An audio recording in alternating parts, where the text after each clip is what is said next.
with the new coach, with the interim coach. The interim coach saw something last week he didn't like, kicked it out for something he does like. If it does work, LA gets on the streak, they're in. Like, it's Mexico City, looked like they were dead in the water. Now it looks like there are piranhas in the water. Like, this is beautiful. That's all I could say. This is beautiful. Well, it's beautiful and scary at the same time, because one game can make or break whether you make the playoffs. You're not fighting. You're not looking at having to run the table. You're looking at the difference between a game and from a spot in and a spot out, which I think is one of the more scarier parts about parity for me, is that this game can be unpredictable sometimes. And that's, whether your team decides to kick the onside with 3 minutes left or to kick it away, that's one of the things that could make or break a season for a team that's below the line, or even, here in the West, one that's above the line. So I think, when we look at the rest of the table here, there's a lot. And for Dallas, on the bye, that could be a blessing for them to not have to face possibly even losing this week, because they'll be at 5-4 after the break. A lot of tough teams in this division. A lot of teams want to win in this division. A lot of teams deserve to make the playoffs for what they've done. And there are 3 teams that are going to miss out here. And so, yeah, it's wonderful to still be in the matchup in terms of the West. But I agree, man. I think, it's terrifying at the same time. Mighty, if you had to pick, would you pick 3 teams that are going to miss the playoffs and why? Overall, or we're just talking about the West? Let's do overall. Give me 3 teams that won't make it and why. Woo! Okay. I guess that's why I have this platform. Wow. Well, when looking at the schedule, because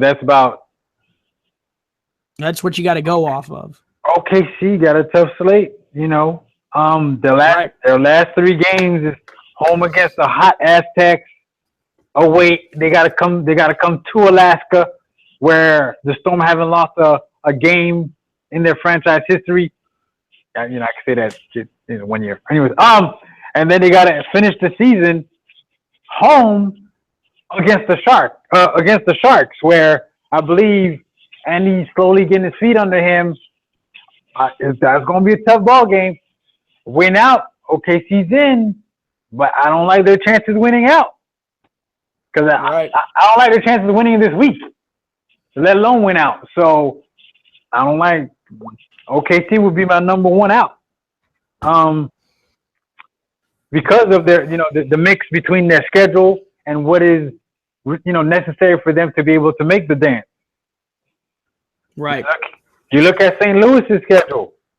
They got the Skyhawks with, the new head coach in Shan, whose defense has been steady all year, where they have to stop Johnny English with, non-star linebackers and the strong safety.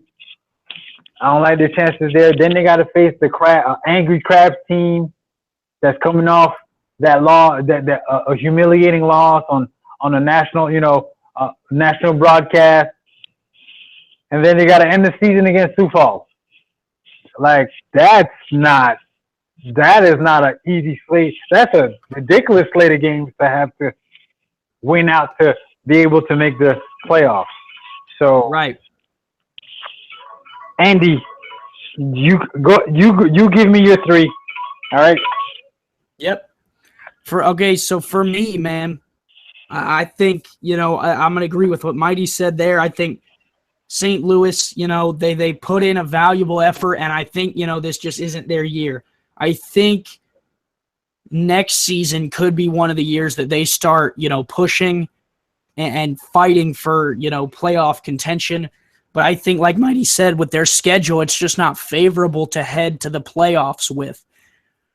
With that in mind, I'm going to say the same thing for Vegas. I'm going to say Las Vegas misses the playoffs close. I think they'll be close, but I think they'll miss the playoffs, and here's why.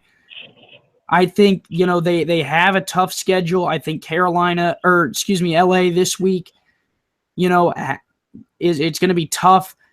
But I think Vegas, they don't have the defense. And I think Overstreet might have, started catching fire a little too late. I think Vegas, I think St. Louis miss, and I think Queen City miss as well. I think Queen City, just doesn't have the kind of support from not only their fan base, but I don't think in terms of the defense on the outsides, they don't have the balance and the support that the defense needs to be a playoff team. And so, they have some tough weeks. The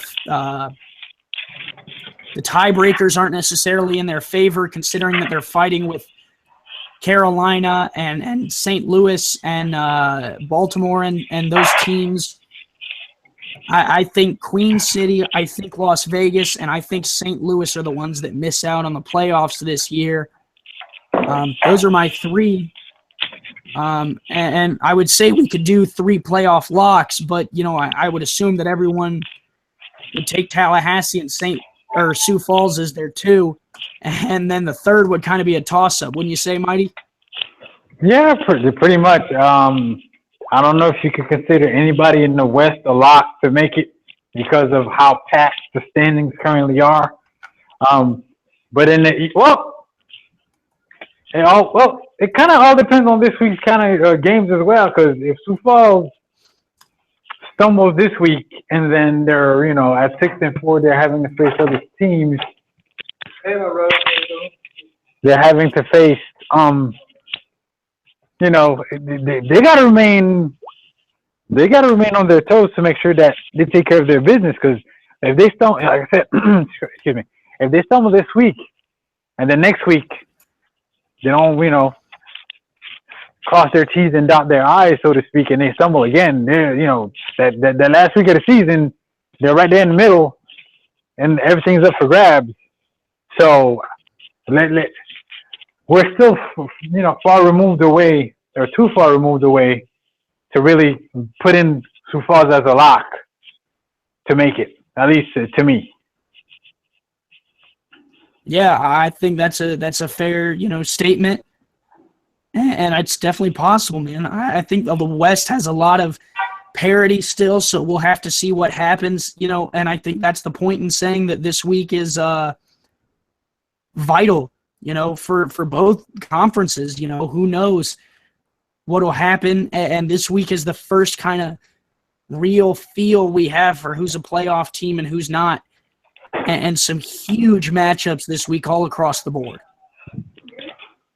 This week's slate of games is so good because all the games have great matchups and all the games have implications that are, playoff implications. Some people, some teams' season might end this week. Some teams' seasons that are on the brink might be, fortunes might get turned around as maybe they, this is the spark that they need to ignite and, get their season back to where they were hoping it would be when everybody had that gleam in their eyes saying that, hey, we have a chance. So, right. Can't wait, man. And all this action begins to unfold tomorrow at 1:00. This is beautiful. Yeah, I can't wait. And the round table tomorrow should be great with Frank, with Cam, with Jason for the Sparrows and Tallahassee. A key battle in the East, one that we could see later, resurface. I mean, that could be the matchup that potentially decides which East team goes to the championship. So I'm excited for that one, and I'm excited for the whole slate of games this weekend. Mighty, do you have anything else you want to talk about? I was taking a quick glance at next week's slate of games as well. Man, we got some doozy matchups. that just woo. Man, I don't know. I don't know if these people are ready. I have insight. I have the schedule to look at, and the matchups for next week are great. Like some of the matchups I'm looking at Dallas and Vegas at Vegas. Ooh, Dallas against Big Rick. Yeah. Ooh, you know what I'm saying? Like you got OKC got to go up to Alaska. Come on, like that's the big game. Playoff implications galore in that one. You got Houston at Mexico City. Who remembers that first ball game? Deion Hawkins putting that free safety on the meat wagon with the nasty juke move, and Mexico City said, "We'll have none of that," and pulled out that win, but running away in the second half. Come on now, like next week's slate of games is for real. Now, I'm excited. I love the SFL. I love football. More football is a good thing to me. There's no such thing as too much football. So that's why I'm peeking ahead of it. I'm sorry. I'm just excited at this thing. You have Sioux Falls at Queen City.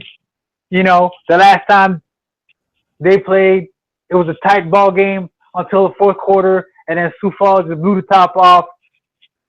You know, can Queen City get some get back now that they're hosting?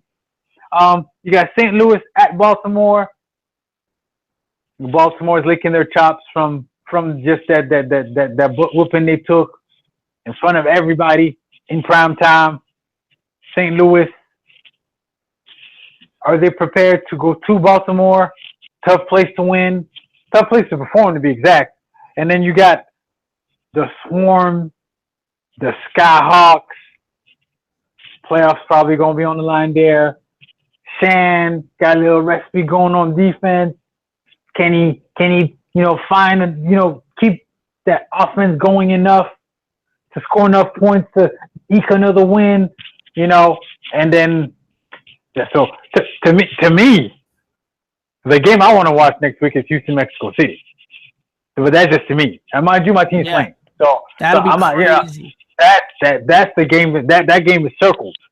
You got with red ink. That's the game I want to watch next week. And then, you talk about how much you love the SFL. I'm right there with you. Cam's got a State of the League address. It only gets better. Can you believe that?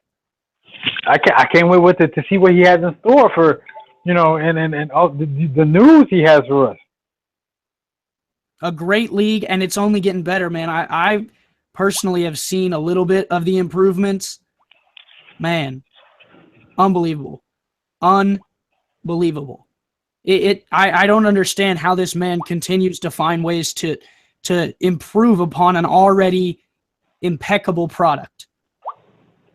Well, we'll all get to see what he has in store for us in this. The State of the League. Has he given us a date yet, or that hasn't been posted yet? Like when the State of the League is going to go down? I believe we're waiting on details today. I believe there might be some more details before midnight tonight, and if not, we'll hound the chat tomorrow when Sioux Falls and Tallahassee play, and we'll get some details then, huh? Yeah, sounds good to me. I am worded out. So I don't know what else you got to add, Handy. I don't either, man. Mighty, thanks for joining me, man. It was fun. Yeah, yes, it was. Let's do this again another time. Hey, if the people want it, we will make it happen, right? There we go. There we go. All right. Well, for everyone here at SFL Ohio headquarters, we're signing off. Mighty, any last words? I'm good, man. Can't wait for tomorrow. Darn right. SFL Nation, thank you. Peace.